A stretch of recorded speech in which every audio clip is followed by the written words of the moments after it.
I'm Dr. Rahul Gupta from Apollo Hospital, Noida. We'll be discussing about carpal tunnel syndrome today. So, carpal tunnel syndrome is also called as median nerve compression. It is basically characterized by having tingling, numbness, weakness, and pain in the hand and arm. It is basically because of the pressure over the median nerve, which runs along the whole of the arm and then descends into the wrist and then followed up into the hand. So, first we'll just discuss something about the anatomy of the carpal tunnel. Carpal tunnel basically is a small area right at this wrist level where it's a narrow passage in the wrist which is about an inch wide, and the floor of this carpal tunnel is formed by carpal bones. From the sides also the carpal bones are covering it, and from the dorsal part the roof is formed by a transverse carpal ligament, which is a strong band of connective tissue. So the boundaries are very rigid, and hence the tunnel has little capacity to stretch.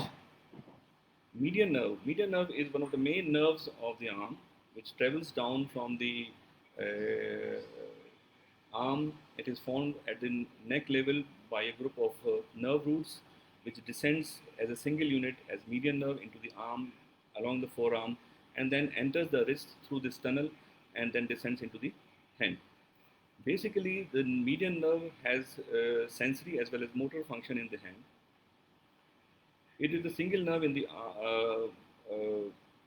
hand which is giving sensation to the thumb, ring finger, middle finger, and the index finger. The little finger is simply supplied by other nerve. It also provides feeling sensation. Along with that, it also contributes to the muscles around the thumb, and hence is responsible for the movements around the thumb. There are certain tendons called as the flexor tendons which passes through the carpal tunnel. There are about 9 of them. So the carpal tunnel is the passage for the median nerve as well as the flexor tendons of the hand. So carpal tunnel syndrome occurs when the tunnel becomes narrowed, or the tissue surrounding the flexor tendons swells up, causing pressure over the median nerve. This tissue is called as synovium, which nourishes the flexor tendons, and because of whatever reason, if this synovium thickens up, it keeps a pressure over the median nerve, resulting into the pain, numbness, tingling, and weakness in the hand.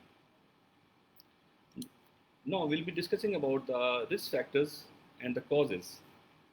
We have seen that women are around 3 times more commonly affected with the carpal tunnel syndrome. The age in which we have seen this carpal tunnel is around 30 to 60 years of age. The risk factors include heredity, where the tunnel is smaller in a particular family or a group of person with some anatomical differences which can be there, which run in the family. In the risk factors, we can have repetitive use of hand due to activities over a prolonged period of time, which may cause inflammation around the carpal tunnel, resulting in the compromise of the space and hence the symptoms. Extremes of position of hand and wrist, like doing activities which involve, for example, playing a guitar or using a keypad or a vibrator which has been used for a longer duration. So extremes of position of wrist and hand can also compromise the space in the carpal tunnel, putting pressure over the median nerve. Certain medical conditions like diabetes mellitus, hypertension, hypothyroidism, these are all contributing factors to develop symptoms of carpal tunnel syndrome. Females with pregnancy and postmenopausal age are more common to have these symptoms because of chances of fluid retention. Certain injuries like fractures around the wrist which has malunited may result into the compromise of that carpal tunnel space, and may ultimately result into the symptoms like tingling, pain, and numbness. Certain lifestyle factors like smoking, high intake of salt, high body mass index, or a sedentary lifestyle also contribute to the development of carpal tunnel syndrome. So the symptoms which we are often seeing in patients are basically to start with numbness, tingling. It could be have burning sensation. Primarily, pain could be the only complaint around the thumb, index finger, middle finger, and half of the ring finger, the outer part of the ring finger. Occasionally, we can have shock-like sensations, which radiates around the thumb and the 3.5 fingers.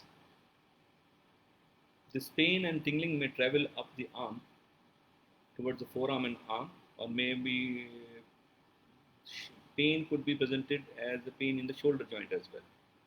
So at times, we have to just be a little vigilant about the symptoms. Patient might be complaining of weakness and clumsiness in the hand, making it difficult to perform certain activities like buttoning of the shirt. There might be complaints of dropping of things due to weakness or numbness, or even loss of proprioception, that is the awareness of where your hand is in the space.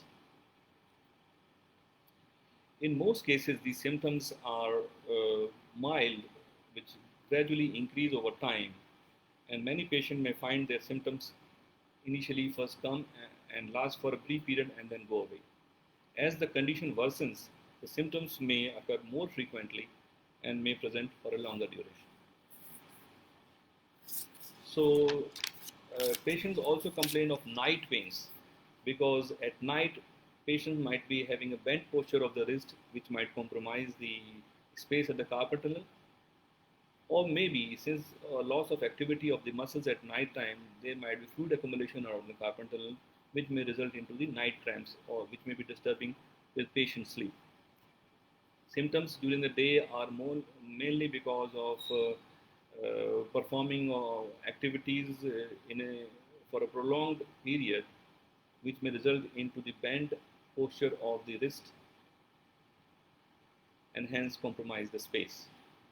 Many patients find that moving or shaking their hands helps in relieving their symptoms in the initial phase. Later on, these symptoms may persist throughout and may be causing severe discomfort. For the doctors, when you seek a doctor's help, patients are asked about their medical history for any particular diseases which might be associated with the carpal tunnel, as I mentioned, might be diabetes, thyroid, or hypertension, or maybe certain activities like smoking or high salt intake, which are more commonly found in patients suffering from these symptoms. Apart from the medical history, patients are being examined. Certain examination tests are there which can be performed. Over the carpal tunnel area, if the doctor may tap around at the wrist level, or maybe look for the tenderness around the wrist, or these signs can be mimicked by just pressurizing along the nerve so that one can feel tingling sensation in the fingers. That actually is a tunnel sign. There is another test called as Phelan test, when we bend our wrist and joining the back of the hands like this and keep this posture for about a minute, and if the tingling sensation starts in the fingers, that is also suggestive of compression over the median nerve. Doctor can check for the weakness of the muscles around the thumb. There might be clear-cut atrophy of the muscles around the thumb in long-standing cases, which might be quite visible apparently. Doctor may, we can go for advise certain tests like EMG NCV study. EMG is electromyogram, and the NCV study is the nerve conduction studies. Nerve conduction study basically measures the signals travel along the nerve. If those signals are less or weak, then definitely there is some compression over the nerve. In the EMG, that is the electromyogram, it measures the electrical activity and level of damage in the muscles. Certain other investigations like ultrasound can be advised to look for edema or any visible swelling around the carpal tunnel, so which might be the cause of the actual reason for the symptoms. Patient can be ordered X-rays. X-ray are helpful in determining any malunited fracture which is present there, or maybe certain arthritic changes which might be there in the carpal bones or the wrist joint, which might contribute to the edema around the wrist, resulting into the symptoms of carpal tunnel syndrome. Apart from X-ray, one can order MRI. MRI is very useful investigation in carpal tunnel syndrome, in especially severe cases, which determine causes for the symptoms, and it can detect edema. It can the level of compression over the median nerve, or any abnormal tissue or growth which might be present around the nerve, or maybe the scarring of a nerve or a damage of a nerve can also be evaluated with an MRI. Even a growth of soft tissue can result into carpal tunnel syndrome, which can be easily detected with a MRI. So once we are knowing that these symptoms are there, which are relating to carpal tunnel syndrome, there are certain home remedies which can be taken by the patients when they feel that they are suffering for those symptoms, like take breaks. If one is working at a place where you have been constantly working, so they can take break intermittently every about half an hour, just relax and change of posture in the hands. If extremes of postures are there, then those can be managed, those can be changed. Giving a break of a minute or two also relaxes the structures around the carpal tunnel, the muscles, and the pressure over the nerve. One can modify their activity by lightening up their pen hold. If has been a person has been constantly writing for hours, one can use a soft pen, or maybe if a person is a typist, so you can use the typing. The tap can be with a smaller amplitude, which might result into lesser pressure over the nerve. One can do certain stretching exercises if during the intermittent breaks which we take, and just moving, make a fist and moving your fingers, gliding of nerves. These are certain exercises which help in relieving pressure over the nerve. Activity modification, like if a particular posture is giving more symptoms, those activities, those postures can be avoided. Elevating hand can also decrease the swelling around the wrist joint. Local massage. These are few home measures which we can follow at times when we experience symptoms which are mild in nature. If these symptoms persist in spite of our local remedy or home remedy, then one should seek doctor. And most carpal tunnel syndromes worsens over a period of time without any sort of treatment. In early stages, it may be possible to stop or slow the progress of the disease. So the treatment part is basically divided into two categories. It could be non-surgical treatment or a surgical treatment. Non-surgical treatment usually benefits in the early stages or in the moderate stage. If diagnosed early, we can avoid a surgery in totality. Non-surgical treatment part includes splintage of the wrist or a brace which can be used around the wrist. Purpose of brace is to keep the wrist in a neutral position so that it is neither totally flexed or neither it is in an extension position, so that the pressure of the pressure over the nerve can be relieved. These braces can be used at night splints because many patients complain of night pain.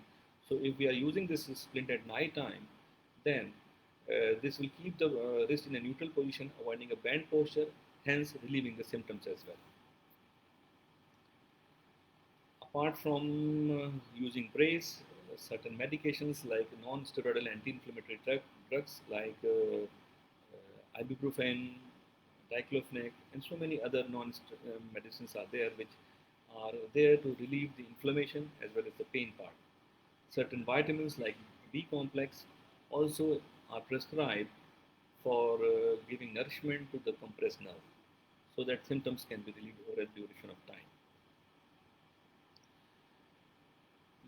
Medicines do help a lot, and it should be accompanied by some physiotherapy. In physiotherapy, we can order some uh, machine-based therapy like ultrasonics, interferential therapy, and even shortwave diathermy. Heating a local area also relieves the inflammation. So physiotherapy does have a role in relieving the symptoms of carpal tunnel syndrome. If these measures are not giving adequate relief to the patient's symptom, then one can opt for an injection also. It's a steroid injection. It is given right at the carpal tunnel area, where with a small needle right at the point where the carpal tunnel is situated. At that point, basically, this injection of steroid. Steroid could be triamcinolone or dipomedrol, that is prednisolone. This injection. The purpose of this injection or steroid is to reduce the inflammation. Uh, this inflammation is reduced for a brief period only. So the result of this injection does not last very long, but definitely in acute stage this can give a lot of relief, so that this injection may be followed up with some physiotherapy, non-steroidal anti-inflammatory drugs, activity modification, and other methods which can relieve the symptoms. If we have tried out all the methods of non-surgical treatment which are not giving adequate relief, or in patients who have been suffering for this long period, where the symptoms of atrophy of the muscles or a continuous numbness or weakness are already present, then patient might be offered a surgical treatment. Surgical treatment is basically aimed to increase the size of the tunnel, basically by dividing the top roof, so that the size is increased, so the pressure over the nerve is decreased. It's an open procedure or maybe a endoscopic procedure. In open procedure, it's about an inch of an incision at the wrist level, right at the center of the wrist here, and the top of the carpal tunnel, that is the roof, is basically cut so that the pressure over the nerve can be relieved. The same procedure can be done endoscopically by using a small portal incisions. The results of both are near about same. It depends upon who is doing endoscopic procedure and who is more comfortable with open procedures. So recovery takes around 2 weeks. I think some signal is gone.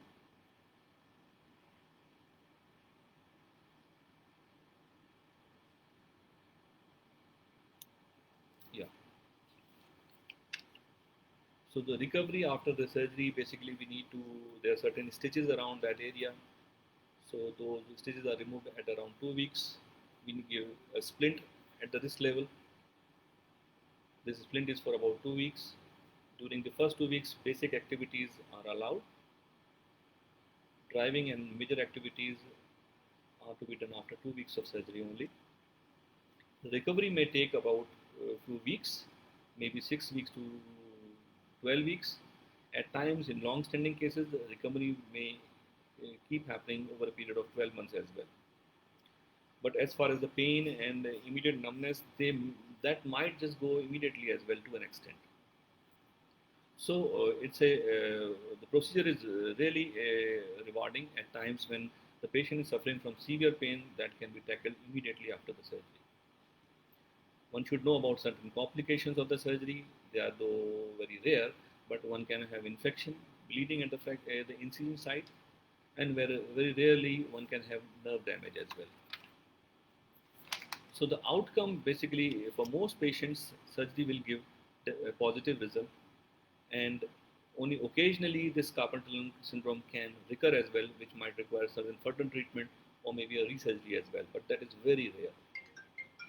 So, in short, we would say that prevention of carpal tunnel syndrome is very important by changing lifestyle modification and controlling of certain diseases like hypertension, diabetes, and other illnesses like arthritis. If those are treated well, then probably we can prevent this